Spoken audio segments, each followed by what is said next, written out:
Bismillahirrahmanirrahim. Alhamdulillahi Rabbil Alamin. Assalatu wassalamu anbiya wa mursalin. Allahumma salli ala Sayyidina Muhammad Fatil Makhlik wal Khatim ma sabaq nasril haq bi haq wal hadi ila siratul mustaqim wa ala alihi haqqil alil azim. Alhamdulillah. Praise be to Allah subhanahu wa ta'ala.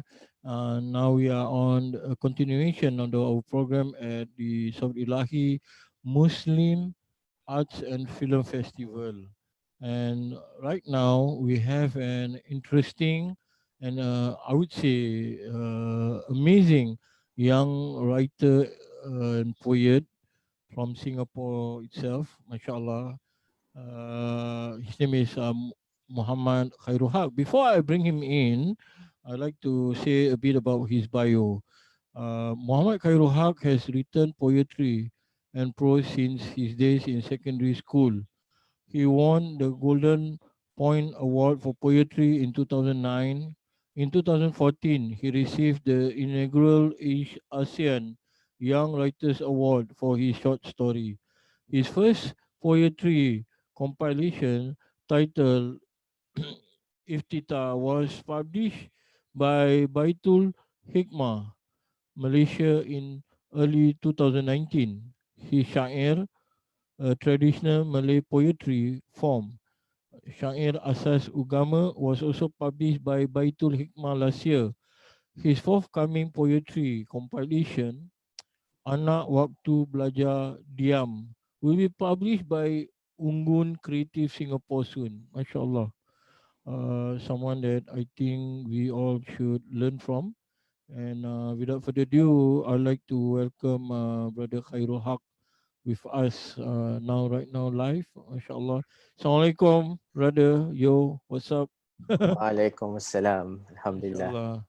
MashaAllah. Happy birthday to you. May Thank Allah you. bless you Amin. with good health, long life in ibadah, and a Amin. lot more good work from you. We are always looking forward to that. MashaAllah. InsyaAllah. Welcome and thank you for joining us this evening, holiday, but then you with us, MashaAllah. Uh, Alhamdulillah, it's a reputation. For the viewers who are watching right now, I know Khairul, I think in 2009, if I'm not wrong. I think that was the first time I know him, where he attended a Syekh Rohimuddin, I think, workshop, I think, Tasawwuf workshop. And I think at that time, maybe he was 18, if I'm not wrong, 18 or 19 now. Pokoknya he's still very young at that time. Yeah, mashallah. And at that young age, he has accomplish lots of good work for our community and also global, I would say, because his work stands out, the Malay language, culture, and also religion, I would say. So, Khairul, I would like to ask you in the first question I'd like to ask you, and I always like to ask you this, but I never thought of this before. Like, what makes you really into Malay uh, language at a young age? Because I know uh, you are you are the millennial age lah, and at your age, your peers mostly they're not really into Malay culture, and you can see that a lot of signs, worrying sign for young people, like they are not into Malay. They speak Malay. We call it tunggang langgang and everything, although they are Malay. So, what makes you really into this language? Yeah. Okay, bismillah, alhamdulillah, wassalatu wassalamu ala rasulillah. Firstly, I thank So Ilaahi, Sidi Khalid, Sis Ainun and all the volunteers for the work in this Muslim Arts and Film Festival. May Allah reward all of you. And Amin. may Allah grant ease for especially the building of the hospital in Senegal. Amin. And thank you very much for inviting me and happy National Day to everyone.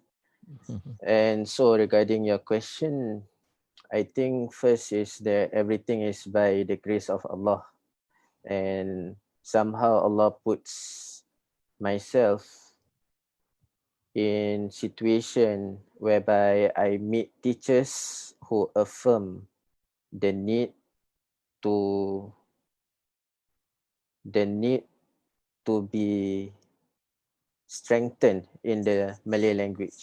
So some of these teachers I've met in school, some are scholars of the religion whom I've met in Singapore and overseas in Malaysia, Indonesia, whereby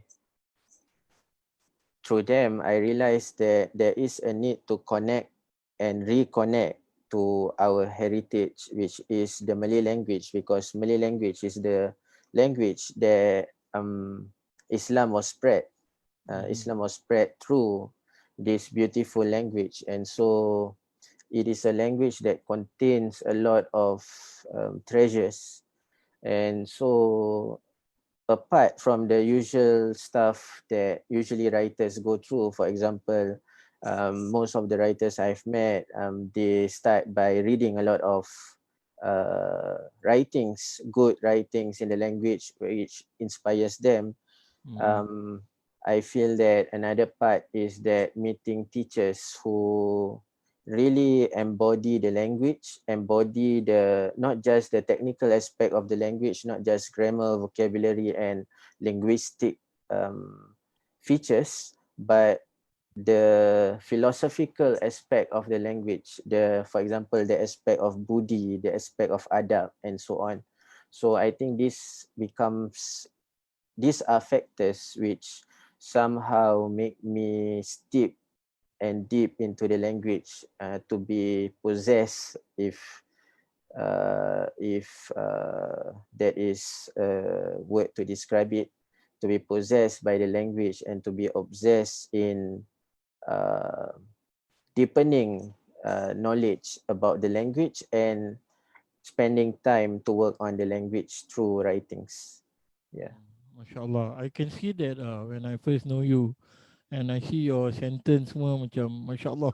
Like this young man, I said to my wife also is out of this world. The Malay language is so beautiful.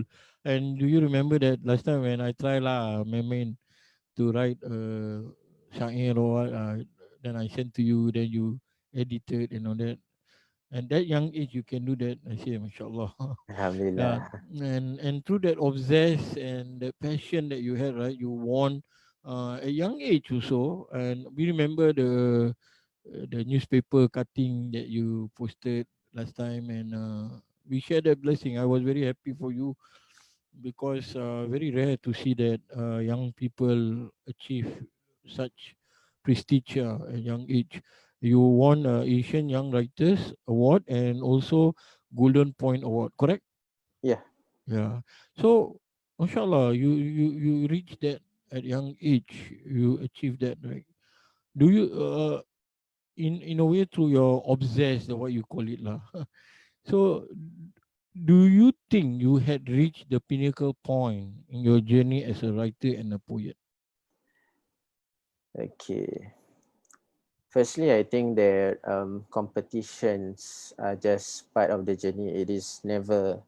Uh, it is a never a pinnacle or a point whereby we say that, oh, okay, we have won the competition, so we have reached a sort of end or pinnacle to the journey. In fact, people always say that that is just the start of the journey. But reality is to say that I've reached the pinnacle point, I think is far-fetched. Mm-hmm. And I think the journey is still very, very long. There's still a lot of work to do. And of course, even I think even senior writers whom I've met, senior writers whom I've learned from, they themselves are still not satisfied with whatever that they have produced, despite numerous awards. And so, as for me, I think it's just the start. And despite the so-called achievements of receiving award, I do not really think that it is something big, but it is more of just an acknowledgement from the organizers, from the judges, that okay, this work is of a certain standard. And of course, we know how the award are given, or the award are given based on the judging criteria. And so it is only based on what is judged upon that we receive the award. And so in reality, there are still a lot of other aspects of poetry to be explored beyond whatever that is in the judging criteria of those awards. And so I would say that I'm still far away from whatever that I hope to reach through poetry, through writing. Yeah, there are still a lot of areas to be explored, in fact. Yeah, mashallah. Yeah. Uh, you are indeed, I would say, humble. Tak Mashallah. adalah. Yeah. But Khairul, before I move forward, right, Yeah, I just like to ask you lah, in terms of poetry in Malay and in writing and writer lah, yeah. uh, is there any difference if you are expert or specialize on it? If there is any sort of distinctive differences, for example, like some people will say like, oh, if you are poetry, you only focus on poetry to in your the way you write poetry, your language kan, and maybe also the tata bahasa and all that lah. Whereas if you are writer, then you focus on writing and all that. Is that such a way that we see in Malay language and Malay literature? Okay. I think those are based more on the preferences of the writers themselves. So, for example, there are writers who strictly write only poetry, and there are writers who have a mix of both poetry. They write short stories, they write novels, and so I think each genre have it has its own feature.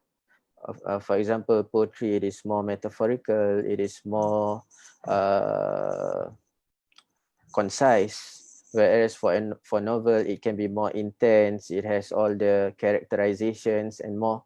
And so um, I think that it's up to the writer themselves, Mm-hmm. whether they are more, I would say, talented, or they are more whereby poetry or prose becomes their forte, whereby they are more comfortable writing a certain genre. So yeah, that is the same. Some of the people, some writers, they can be good at, for example, script writing, screenplay, and things like that. So yeah, I hope that Mashallah. answers your question. Yeah, yeah, yeah. And I think it's all based on individual, individual, what we call it, preference, right? And also where you find it a strength in you. Yeah. Another question that links to it, right? Since you are a young writer and you had achieved so I'm not say so much, but at least something, and where it is, I think, overwhelming achievement, lah, I would say. But would you like to share with us, like, what are the challenges that you face from the beginning where you start, and how do you take it? And do people really appreciate someone like you, the work that you have done? They call it like karyawan kan, macam poet, writer, compared to Malay pop culture. Yeah. Okay. I think challenge, like all Singaporeans who work in the arts, who have passion for the arts, the challenge is always time, because arts is something that is not something that you can mass produce.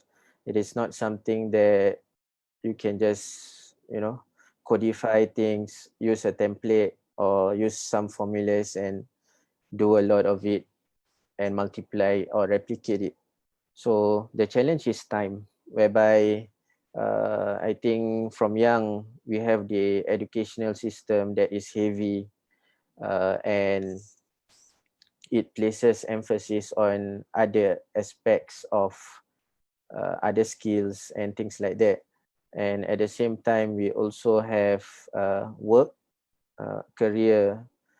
which also consumes time, especially when the career or the work is not something that is related to the field that we work on, related to the field of writing, for example. So, and I would say that, for example, writing poetry, writing short stories is like a flower, whereby you will need time for it to bloom. Macam people nak, contoh, people want to plant a durian tree. I think it take years before you can get the durian. Yeah. You won't see the result for a few years, and people would say like, you are doing nothing or you are wasting time. So all these things becomes the enemy of the poet or the writer, because Mhm. it requires a lot of patience, because to find the time to let your ideas bloom, to let your words bloom, to find your strength, to find your identity or your unique way of writing. So all these things requires a lot of patience, resilience, perseverance from the writer himself or herself. And I feel that's the most important thing for the young writer. And how I think I faced it is through the support of teachers, through the support of mentors.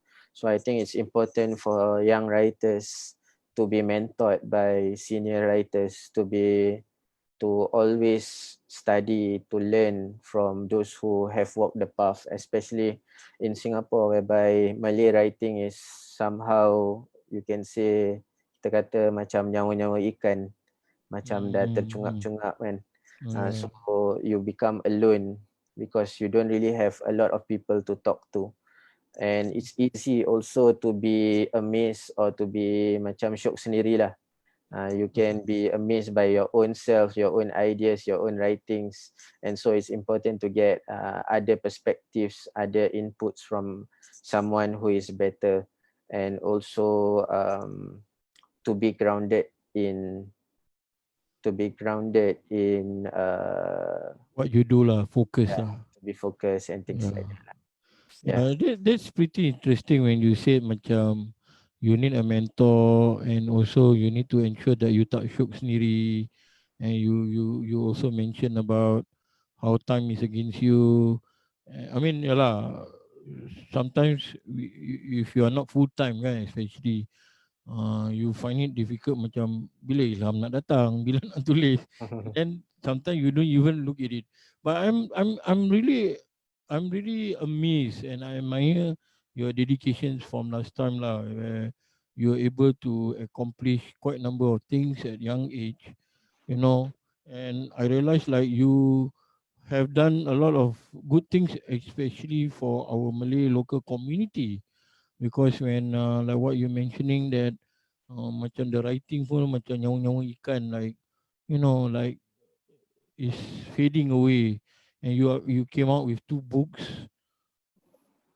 You know, this is a great achievement for the Malay literature scene for myself. I mean, when I was growing up in the 80s, masih ada lah yang tulis-tulis and Mm. on that end, and I read it, but I think when it comes like millennium time, like 2000, I don't see much. Maybe yalah Cik Johar Buang, Isa Kamari, and they wrote that. And I'm sure you're gonna publish more, which more books, which you had mentioned, and some which you may not have mentioned, but it's already in your mind. Yeah. Mm. So, how do you see yourself in the future? You do you think that you are limiting yourself as a Malay teacher only, or you think that you're gonna be an expert in Malay language, like being a professor? I mean, it's something that is very important, you know. I felt that to preserve the beauty, I call it the beauty of the language itself. Yeah. Okay. One thing is, future is not in our hands. As much as we always say that it's in our hands, but reality Yeah. is different. So I can't say much about the future, but what I can say is that right now I'm studying in NIE, halfway through my diploma in Malay language MashaAllah. to be a teacher. So not a teacher yet, and That's good. in the Alhamdulillah. May Allah official make it easy for you. words. So um, I hope to just complete my studies next year, inshallah, and see Amin. whatever opportunities that come by in terms of furthering studies. So there is that academic aspect which I would like to explore, Mm-hmm. but the outcome is not up to me. Of course, I'll try my best and things and that uh, do things that works towards that. Because one of my interests is also to study the classical traditional literature of our ulama, our scholars, MashaAllah, that's and beautiful. those are the other aspects that I explore apart from writing my own work. So yeah, so perhaps I would say in the next 2 3 years, those are the things that I would like to do, Mm. uh, to study our scholars, to study the works of our scholars. And also there are, I think, a few manuscripts, a few works that I'm working on. So I hope that it gets completed, inshallah. Yeah, but MashaAllah. if you ask me 10 years time, 15 years time, I think I'm not sure at all. Yeah, because I think MashaAllah. 5 years back, I don't expect myself to be in this position also. Yeah, so MashaAllah. like Ibn Atta Illah say kan, plan not Yeah. to plan. Uh-huh. So But inshallah. I still think that the direction you had is something useful for our future lah. So we pray that Allah preserve you, Amin. good health, and more knowledge Inshallah. for us to benefit from you. You also mentioning about spiritual writing, how it's lacking also in Singapore, and I think if I'm mistaken, I do not know the Malay writing scene that well, but I know that besides you, maybe the one that always have the most impactful and full details on spiritual writing is always Cik Johar Buang lah, and he and later on you, and I realized that your writing has always been something that is so elegant. That means flourish in Malay, and made me realize how beautiful Malay language is. And especially when I was reading the poetry of Syekh Hamzah Yusof and Zafan Suri. yeah, Hamzah Yusof lah, Hamzah Yusof lah. And that even brought me to Aceh. I visited his makam. I met one of his descendants. He showed me all his books, and even the way how he talked to me, the bahasa was so gentle, so soft, right? So how do you get that inspiration to write such a book, especially if iftar kan, if tita, how you say that, iftar. I really admire that book you gave me as a gift, and I really felt that journey in you through this book because I know you, and I realize this is an important book for many of us in Singapore actually at this moment. Yeah, Okay, macam mana nak cakap eh? macam gitu Okay, lah. so spirituality in literature. I think one is, of course, I feel that to write spiritual, to write works that are of that has spiritual depth, I think it has to be, or it has to go through the path of spirituality. So it has to go through the path of tasawwuf. I mean, as much as, yes, you can do research, you can read the works of Sheikh Hamzah Fansuri, you can read the works of Sheikh Samsuddin Sumatrai, Mm-hmm. and all our Malay scholars. You can even read the works of Ibn Arabi in the original language, whatever it is. Yeah. But those are just theoretical knowledge which does not apply to you. So in order to write works that has spiritual depth, I think one has to go through the spiritual path.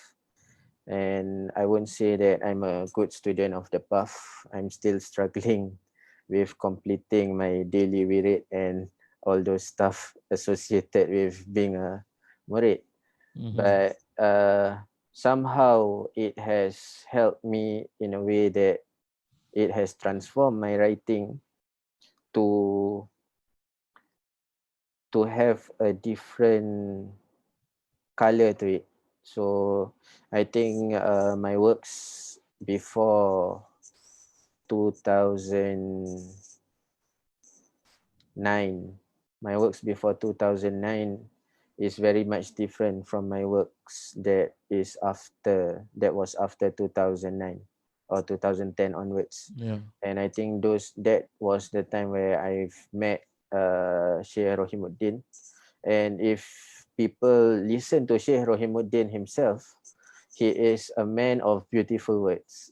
Every day he will be posting his quotes, and those are jewels. And that's why when I met my wife, I told her that if you want to see or you want to know how or from who I get all this, beautiful language, then you just meet Sheikh Rohimuddin and see how he speak, how he act, how he talk, because I think he's a man of flowery language. He's a man of beautiful language, a very sweet man who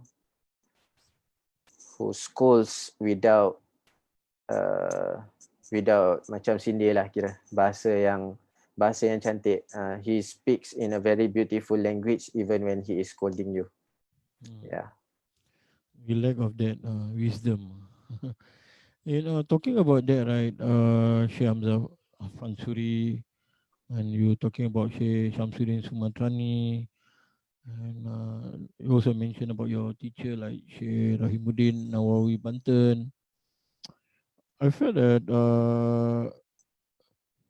we just said lah how they express themselves or how they write are very beautiful ways, elegant. You can feel the bahasa is so soft and so gentle, and that is one of the uniqueness of the Malay language. I realized that when I read Syekh Hamzah Fansuri like uh, 13 years ago lah. I was like, wow, this is out of this world lah. And then I realized Raja Ali kan, dia punya Raja Ali Haji.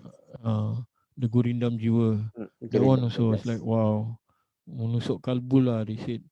Mm-mm. Like, and I believe you went through a lot. I saw your posting. You went to Palembang, if I'm not wrong, Mm-mm. and you're often in Malaysia, menimba ilmu lah to add on your knowledge. A lot of interesting knowledge, I would say, Zahir and Batin, learning about a lot of things that is related to the Malay world.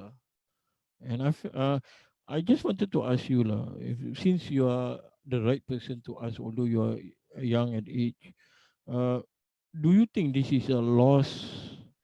I would call it, how to say it, is a lost culture kind of thing, where it used to be part of our civilization, part of our heritage, right? That the Sufis, the Malay Sufis, because we call them the Malay Sufis, and even if you look into the history, kan, many of the Sufi, even though they came from the Arab world or Central Asia, they become Malay nice, like Tok Palo, Tok Manis, kan.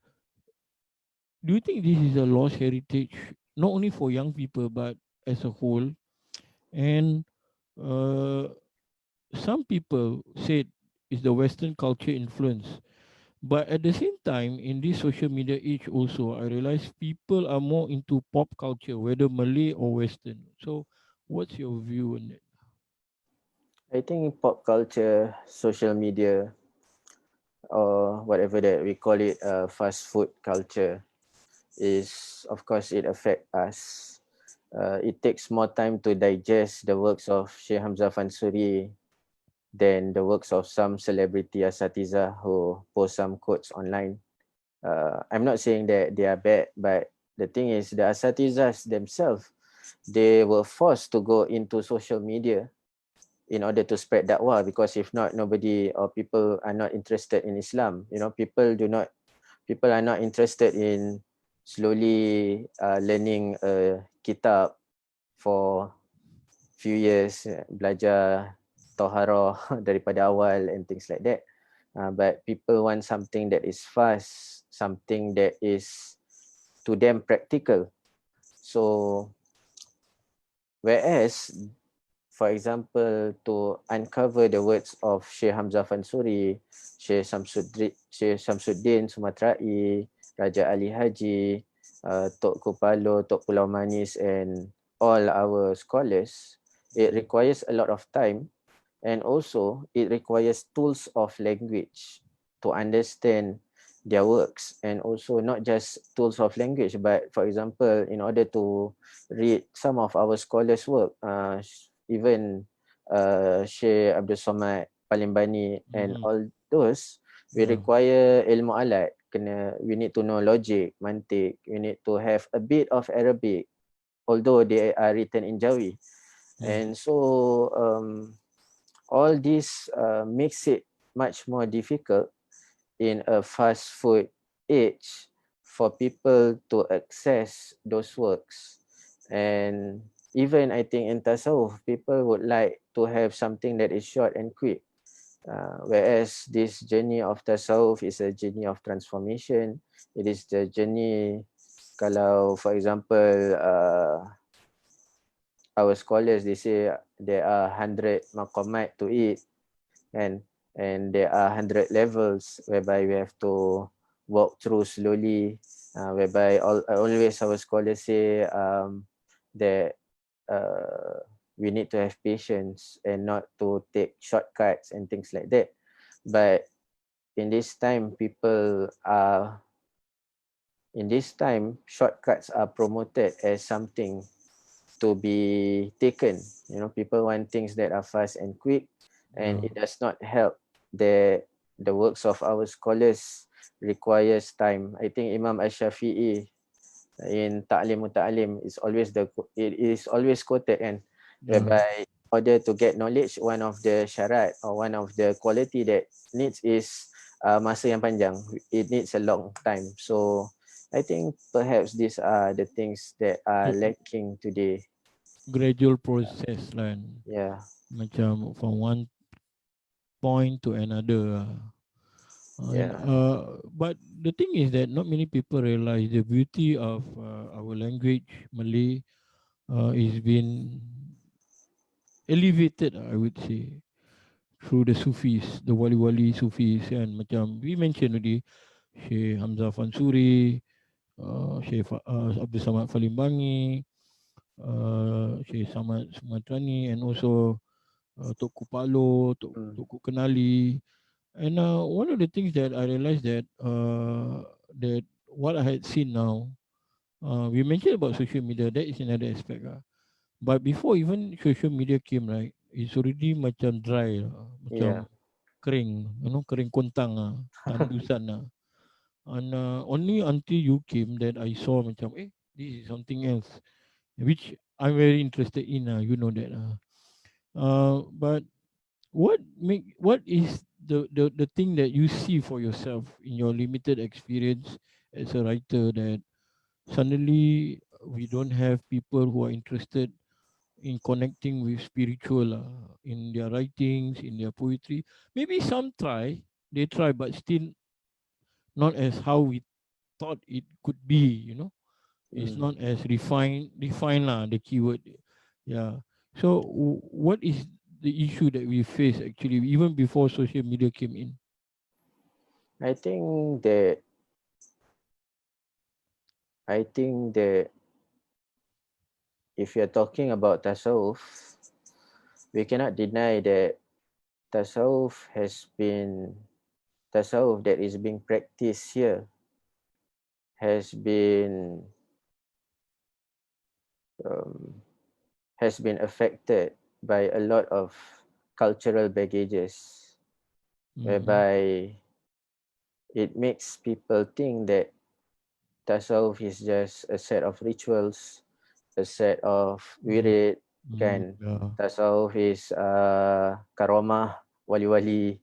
Tasawuf is halau hantu or exorcism. Logina. Yeah. Yeah, so uh, because of that, I think it it affect how people view tasawuf, and it also make people stay away from tasawuf, or even if they go into tasawuf, they become those who merely practice the rituals and Mm. not go deep into the ahwal, the maqamat, into the Oh. philosophical understanding, the metaphysical realities that is to be experienced by those who walk through the path. And I think that's why some of our teachers, they are always mentioning how that there needs to be a revival, there needs to be a there needs to be tajdid, Yeah. pembaharuan Yep. in the form of how we practice tasawuf in this age, so that it is not limited to just the practice, the ritualistic Mm-hmm. aspects of tasawuf. Yep. So in some way, I think this also becomes a factor whereby if we are hoping for writers to come out to write things that are spiritual, I think they need to know and they need to drink from the spiritual source of our scholars before they can write Mm-hmm. something that is really authentic spirituality, and not just new age spirituality that is masked with Quran terminologies, so that nampak macam looks like Islamic when it is just New Age, and Mm-hmm. not, it's not a Tauhidic tasawuf experience that is steep or deep in mujahadah, struggling and things like that. Yeah. Yeah. Interesting. You point out that having talking about this, like Kai, uh, how do you think we can revive poetry like Sheikh Hamzah Fansuri for the younger generation, who is younger than you lah, like your students semua, um, so that they appreciate the language more and realize the depth of the language. I remember my sister-in-law, my elder sister-in-law is a Malay cikgu also lah in JC. And at one time I posted about Syekh Hamzah Fansuri poetry on my Facebook, and she answered and she was like, "Oh, man of God, blah blah blah." So Malay teacher does know about him and a bit of him and all that stuff. But how do you think we can make younger generation appreciate that? Okay, I think first is that the works of Sheikh Hamzah Fansuri is studied in universities. It is Mm. studied in, I think, courses that teach Malay literature, Malay language and stuff, because Syekh Hamzah Fansuri is said to be the founder of the Syair. Yep, that's what I So heard also. MashaAllah. so unfortunately, it is only studied in universities and not in our mosques, not in our Islamic educational institutions, whereby when we study it in university, it is more of we study it for the language aspect, we study it for the literature aspect, Yep. but we do not really study it as a religious practitioner. We do Mm. not study it for suluk, for example, to really uncover the meanings and apply it. But we study it from I would say, an outsider perspective, because that's how academia works, whereby Yep. uh, we have to be neutral and things like that.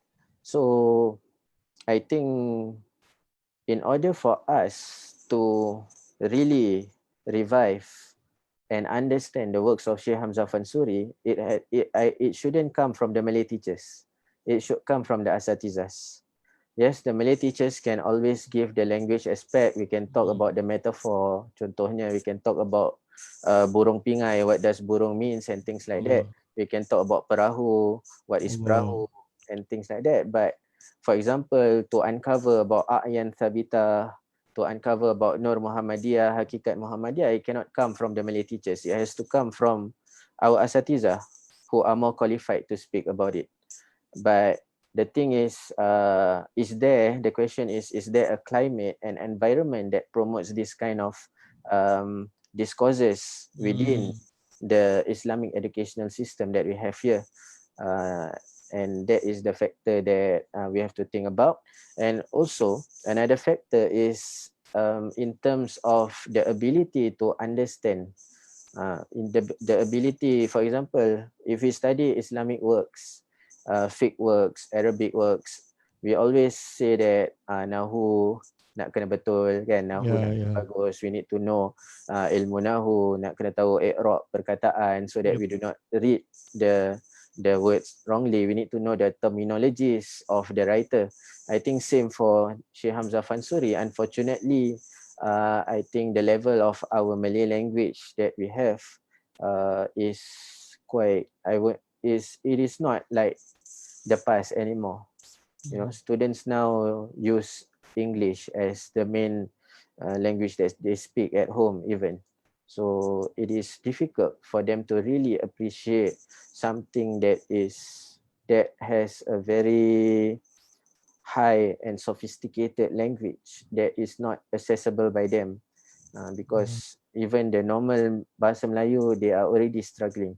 yeah, So it's true. yeah, so Be- perhaps something that can be considered is uh, through translation, through uh, exposing like what Sheikh Nakib Alatas have done, whereby he analyzed, he exposed the works of Sheikh Hamzah Fansuri in Yep. English. So probably it is even easier for them to read Sheikh Hamzah Fansuri in English than in Malay.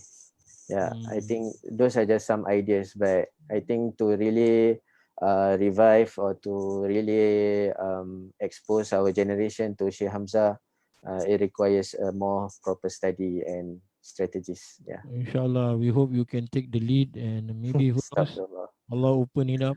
And you never know, because sometimes in the art literature way, things can open up more, inshallah. Yeah, Kai, we always been talking about Syam Zafun Suri. I know your books and all that influence from it. Are there any Sufi that we have not mentioned from the Malay world that is that has also written a lot of syair, a lot of poetry also? I'm sure there are many, and these are the people who love poetry, right? I know like Wali Songo, they also had written where they make it more like macam art performance, wayang Mm, kulit. Right, there's a song like apa Tombo Ali, Tombok hati. uh, so are there any other sources that we may miss out, that we may not know, and that is actually for us to look into it, that you can recommend us? I think actually there are too many.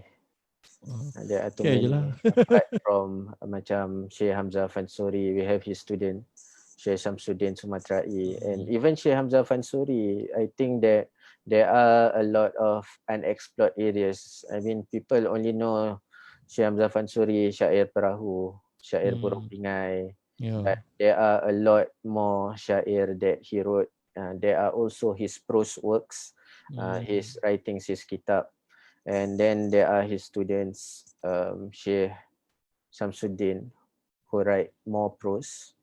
And apart from them, there are people like Sheikh, he comes after Sheikh Abdul Somad Palembang, mashallah, Sheikh Muhammad Azhari, mashallah. whereby he wrote a lot of syair also. But I think one of the syair that I feel is interesting was actually introduced to me by Ustaz Abu Zaki. Mashallah. So the syair dia, the title is Syair Khabar Kiamat, if I'm not mistaken, by the late Mufti of Indragiri. So he wrote, I think, more than 500 verses just on Hari Kiamat. Wow. So he talked about Hari Kiamat macam mana and all those stuff, and I think those are very very interesting that it comes in a form of syair. Mm, Yeah, and there are actually there are too many syair that has been written, especially for example, if we know about Raja Ali Haji, Yeah. but the descendants of Raja Ali Haji are also great writers of syair. We know and also there are so many lah, and even and those are just from the, I would say, Semenanjung Melayu. Mm-hmm. We also have people from Indonesia, the other part of the world, who write syair, and not just in Malay language but in Bugis, in Mm. Sunda, Jawa, Yeah. yeah, and not just in Malay but in Arabic. So we have um, a very rich resource, or a very rich heritage of spiritual poetry or Islamic poetry, and a lot of them are actually not yet studied, not yet exposed to the people. Yeah, Inshallah, interesting, Kai. Thank you very much. I think Alhamdulillah. this is where I think what you mentioned also was very critical earlier on when you said that the misunderstanding about Sufism and tasawuf, where people think macam keramat aja, batin. But actually, when I reflect back, right, through even my teacher who are not no not Malay, like macam Shimahi and all that, how they told me that this sophistic beauty refine your culture and your language, and I saw that in our Malay language itself, and that's the beauty of Malay that you cannot find in other places. Even English language are not similar way when you read poetry in Bahasa. Right? That's really the karama of Malay language lah. By all the wali-wali. And I felt they are the one who really martabatkan lah. They preserve the language like Syamda Fansuri, Raja Ali, and of course like all the people you mentioned. Coming to that from your books, like your two books, Iftita and Agama, Syair Agama, how long does it take? I know Iftita you wrote dah lama kan, it's very long, right? Yeah. Then only you publish it. How you go about? Because there might be someone maybe from Singapore or Malaysia watching this, and they also want to know how you go about with publishing. Nowadays, a lot of young people publish book, which is good, alhamdulillah, and that's what you want to learn, and from your own experience in publishing. Yep. Okay. For Iftitah, it was written in 10 years. Actually, it's a compilation of poetry that I wrote Mashallah. since I was 17, if I'm not wrong, and it was published last year, which means I finished writing it when I was 26. So that is about 10 years. So what I did was I chose 66 poems from over 100 poems that I have written, Wow. and basically there was a lot of filtering, and then I rearrange it so that it has a certain story to it, and only then I approach my publisher, because I have been in contact with my publisher for a few years already, and they have already expressed interest to publish my book. So basically it's a labor of 10 years, and Yeah. yeah, it was basically I just write, and after about 10 years then I Wow. just do all the rearranging to become a book. Whereas for Syair Asas Ugama, I think it was actually a short syair, whereby if I'm not wrong, I wrote it within 3 days, Wow. because it is a syair of 52 verses, if I'm not wrong. Wow. Basically, I've been studying Arba'in Nawawi with a few teachers, and so I was inspired to write a syair form of the teachings from Arba'in Nawawi. So yeah, so it was within a few days, and only after that I didn't expect it to be published, but somehow uh, I showed it to my teachers. Then somehow Allah make it easy for it to be published. In fact, I wanted to just keep it as my own personal collection. Yeah. And But, perhaps I would say for my third book, which will be published next month, if I'm not wrong, oh, um, what I did was actually I planned the concept, I planned the themes that I want to put, then only I write. So I think it was written in about 1 year. Yeah, so I think perhaps the first book is the most difficult because it's like breakthrough gitu kan.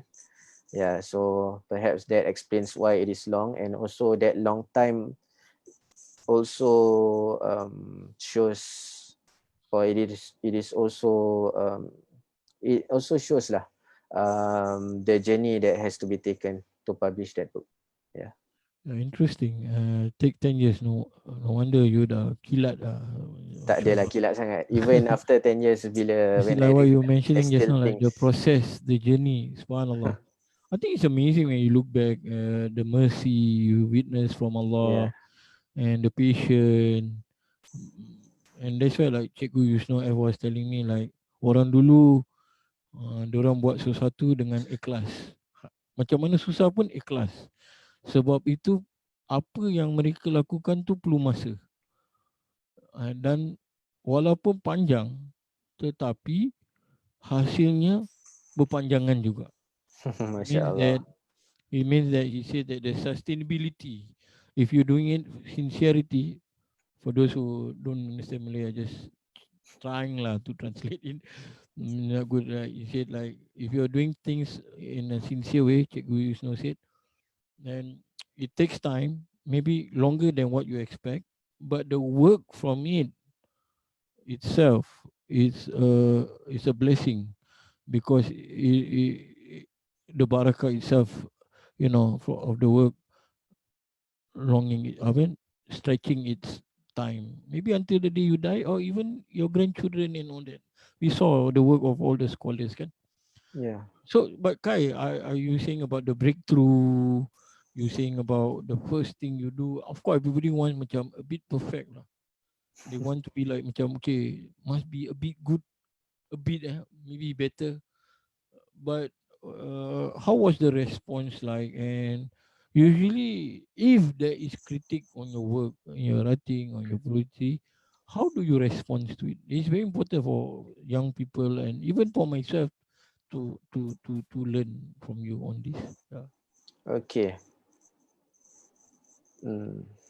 Okay, in the form of critique, one thing is that we have to understand how, or from what angle, from what perspective the person is critiquing us, criticizing, or critic lah, not criticize. And critic is more of like how they respond to your work.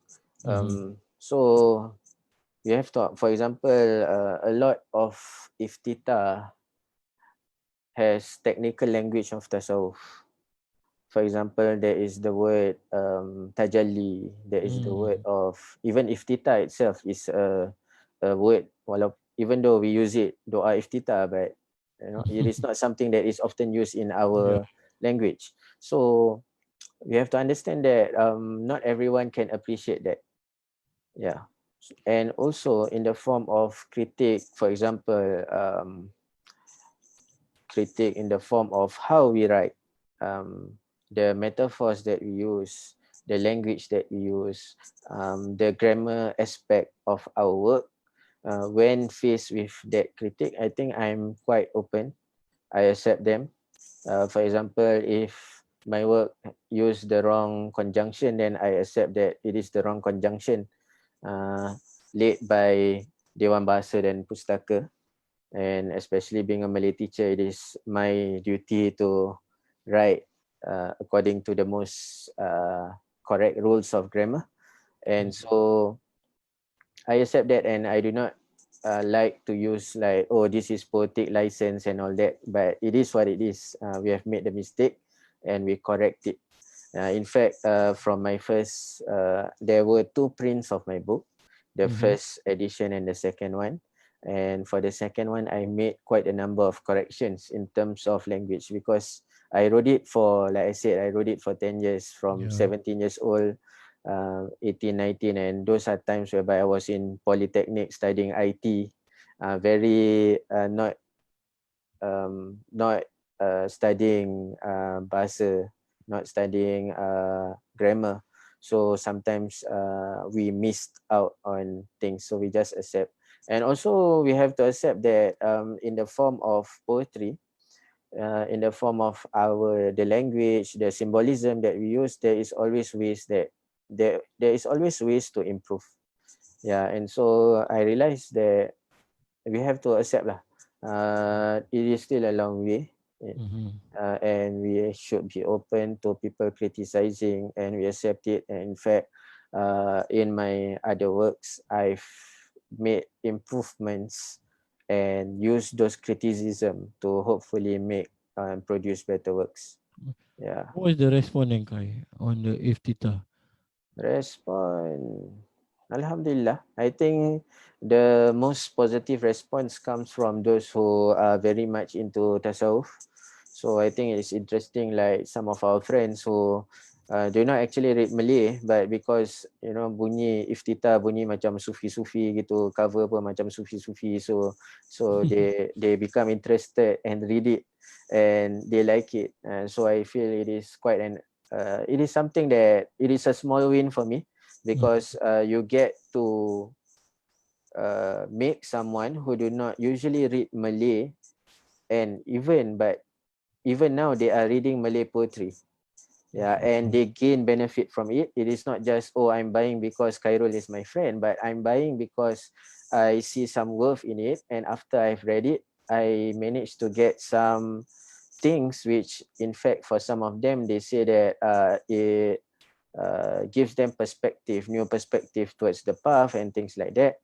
And so, yeah, I feel those are the most meaningful response that I get. Of course, there are people who will say, oh, you have marvelous language, elegant language, and whatever. But I feel those are just more of the exterior stuff.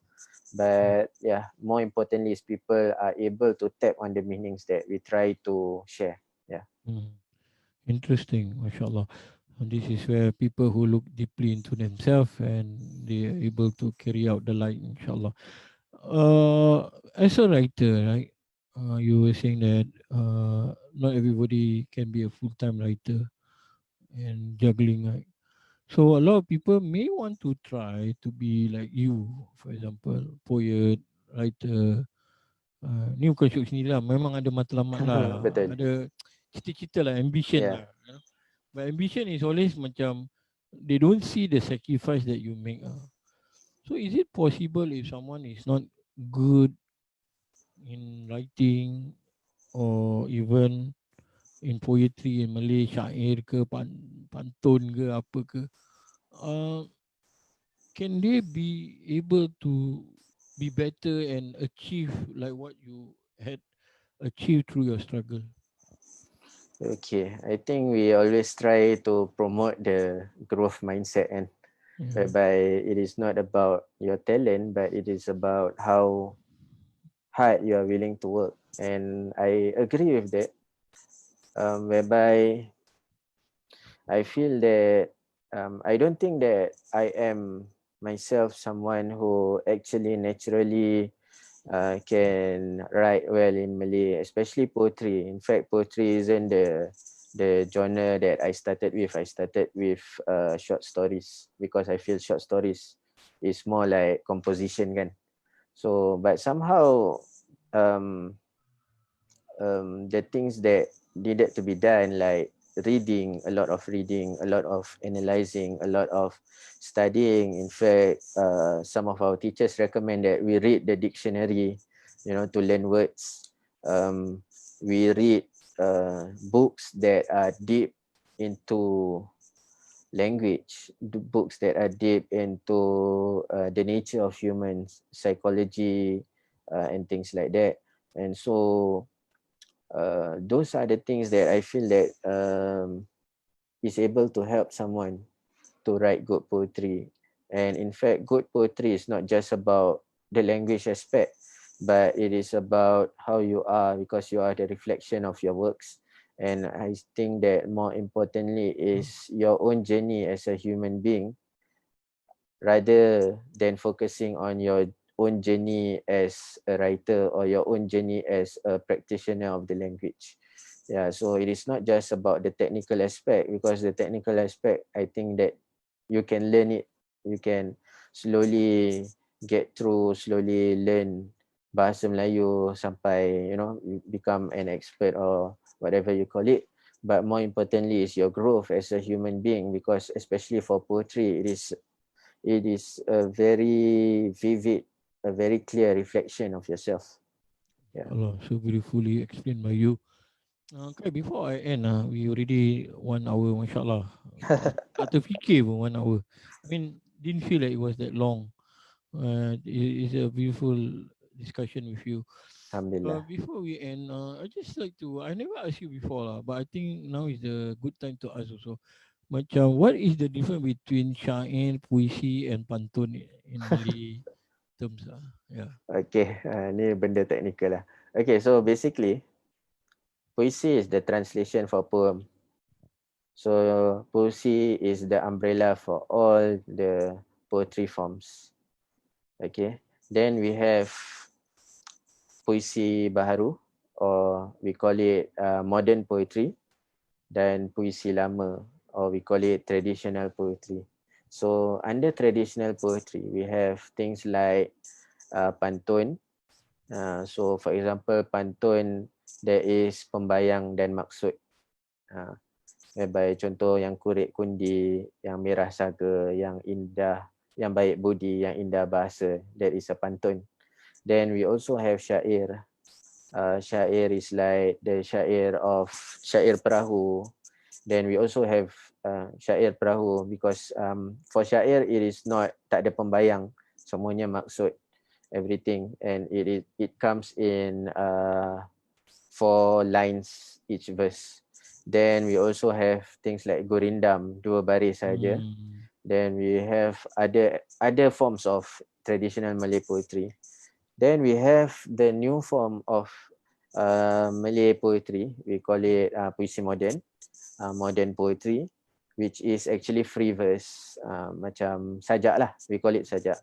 Yeah, then so sajak pun there are a lot of ways whereby people write sajak lah kan. Ada yang like essay form, ada in lyric form. So yeah, so I think that is a rough explanation of the different types of poetry that we have in Malay. Yeah, maybe kalau nak lebih, nak kena ada whiteboard, kita jelaskan betul-betul mind map semua. Wow, interesting. Maybe we should have one session on that. Yeah, why not? It's something that we need to learn. I think today semua orang tunggang terbalik, upside down, don't know what it is. So, right, kalau 2-3 kucing berlari tu apa? Pantun lah. Tu pantun lah. Okay. That is famous one. Yeah. So, okay, before we end, we like to ask you whatever that you like to share, to say the last words before we end this beautiful conversation. Really, it's an interesting conversation that I also learned a lot. What would you like to share with all those watching and listening, and those who gonna watch also? Yeah. Okay. Firstly, thank you very much to Ilaahi. May Allah bless all of you, especially the volunteers who I think work hard for this. And thank you very much for having the heart and having the idea to invite people like me, people like Pak Yunus, Pak Yusnor F, Cikgu Yusnor F. And these are people who, especially Pak Yunus, Cikgu Yusnor, these are people who spread messages, ideas through Malay language. And I think that it is much important now for us to reconnect back to our Malay language, not just as a language orang kata, oh kalau orang Melayu nak kena berbual Melayu. No, it's not just that. It is not just identity. It's not just aspect whereby we say that, oh, we need to do it, but actually I feel that we need to reconnect back to this language because it is a language that contains a lot of jewels.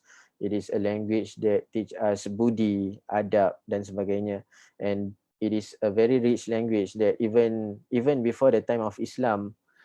For example, pantun is a genre that is before the time of Islam, and it contains a lot of things that that are meaningful. Even for example, our peribahasa and all that.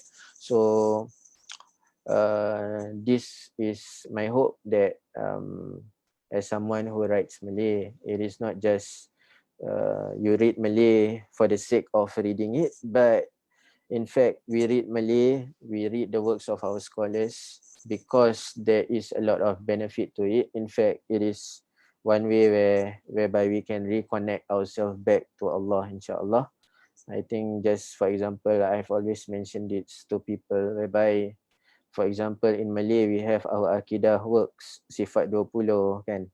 We have our a lot of tiga serangkai and all that, and those are in Malay.